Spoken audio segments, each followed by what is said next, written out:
کہ ایک مخصوص حلقے سے آپ کے پاس خبر آتی ہے, آپ کو پریشرائز کیا جاتا ہے, آپ پی ڈی ایم کے ساتھ ہو جاتے ہیں, پھر وہاں سے حکم آتا ہے آپ کسی اور طرف چلے جاتے ہیں. ہو از بیہائنڈ دا ڈورز جو ڈوریاں ہلا رہے ہیں؟ دیکھیں, میں تو 4-4.5 سال سے اپنی ایم کیو ایم سے الگ تھا نا, تو میں تو اس پہ روشنی نہیں ڈال سکتا. لیکن جب ایم کیو ایم کو ملانا تھا, میں نے 2 سال پہلے یہ جو آج حالات ہیں میں نے دیکھ لیے تھے, تو میں نے اسی وقت سے کہا مجھے میری انا کو میں پیچھے رکھتا ہوں, مجھے سربراہ نہیں بننا.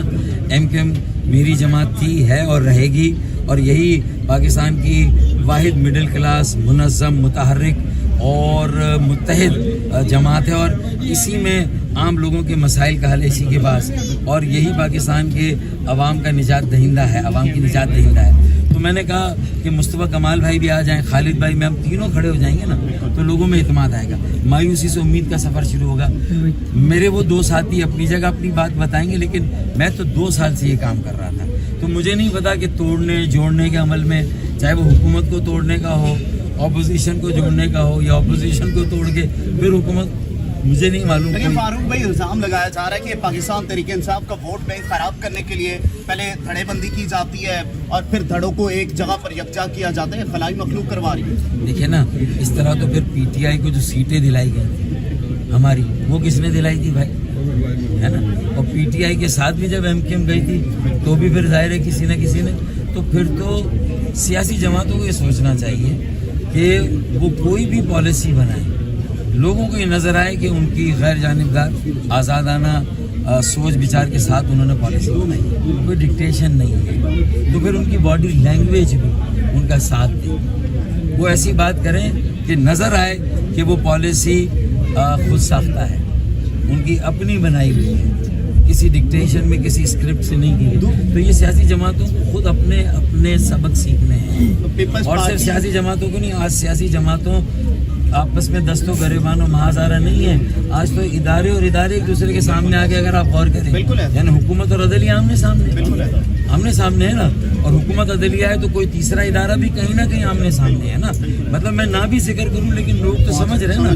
تو اس کا مطلب ہے کہ اداروں کو بھی اب ٹھنڈے دل سے تھوڑا رک کر سانس لے کر سوچنا ہوگا کہ اب آگے پاکستان کو کیسے چلانا ہے, اور سیاسی جمہوری عمل کیسے چلے گا. یہ تو سیاسی جماعتوں کو سر جوڑ کے فیصلہ کرنا ہے. میں آپ کا بدترین مخالف, آپ میرے بدترین مخالف, لیکن اگر آپ کو بھی عوام نے ووٹ دیا, مجھے بھی دیا, تو آپ اللہ نہ کرے آپ چور ہوں, ڈاکو ہوں, میں جھوٹا ہوں, منافق ہوں, اللہ نہ کرے, لیکن عوام نے الیکٹ کر دیا. ان کے پاس چوائس ہی یہی تھی کہ یا تو جھوٹے اور منافق کو الیکٹ کرو جو یو ٹرن بار بار لے لے, جو اوپر سے نیچے قلع بازی کھائے, اس کو کر لو, یا پھر چور اور ڈاکوؤں کو الیکٹ کر لو. مطلب مبینہ طور پر میں کسی کے اوپر الزام نہیں لگا رہا, تو آپ کے پاس چوائس ہی نہیں ہے. آپ کو تجربے اسی پہ رکھے گئے کہ بھائی اب پہلے ایک جماعت بری, پھر دوسری بری, پھر وہ اچھی ہو گئی, پھر وہ بری ہو گئی. یہ ہم نے پیپلز پارٹی اور پی ایم ایل این کے دو باریاں دیکھی. اس کے بعد اب ایک تیسری جماعت آ گئی, پھر ہم نے تیسری جماعت کو دیکھا. کراچی میں کچھ نہیں کیا, معیشت میں کچھ نہیں کیا, کوئی سرمایہ کاری آگے نہیں بڑھی, امپورٹ اتنی بڑھ گئی, خسارہ ہو گیا تجارتی, جس کی وجہ سے آج ملک ڈیفالٹ پر چلا گیا. ایک اہم سوال, آخری سوال مجھے بتائیے گا. ایک قومی مکالمہ ہو, ساری سیاسی جماعتیں سر جوڑ کر بیٹھیں اور طے کریں اگلے 20 سالوں کے لیے کہ ہم اپوزیشن میں ہوں تو یہ قومی ایجنڈا ہوگا, اتفاق رائے اس پہ, اور اگر حکومت میں ہوں گے تو یہ ہو. کم از کم کوئی ایک یا چند نکات تو ہوں معیشت کے, انتخابی اصلاحات کے, سیاسی عمل کو مضبوط و مستحکم بنانے, اور انتظام ملک کا آئندہ مزید صوبے بننے چاہیے. نہیں فیصلہ کریں ساری سیاسی جماعتیں مل کے, نہیں کریں گی تو ایک دوسرے سے کھیلیں گی, عوام سے کھیلیں گی. دیکھیں میں کب الیکشن جیتا ہوں, جب آپ ناکام ہوتے ہیں. میں آپ کی ناکامی پہ اچھلتا کودتا ہوں کہ آپ ناکام ہوں گے تو میری جو ہے نا وہ کیا کہتے ہیں, میری گڈی چڑھے گی اوپر, ہے نا, میری بیل منڈے چڑھے گی, اور میں ناکام ہو گیا تو آپ کی. تو ہم عوام سے کھیل رہے ہیں. جنہوں نے آپ کے ساتھ کھیلا ہے, جنہوں نے آپ سے وعدے کیے تھے پیپلز پارٹی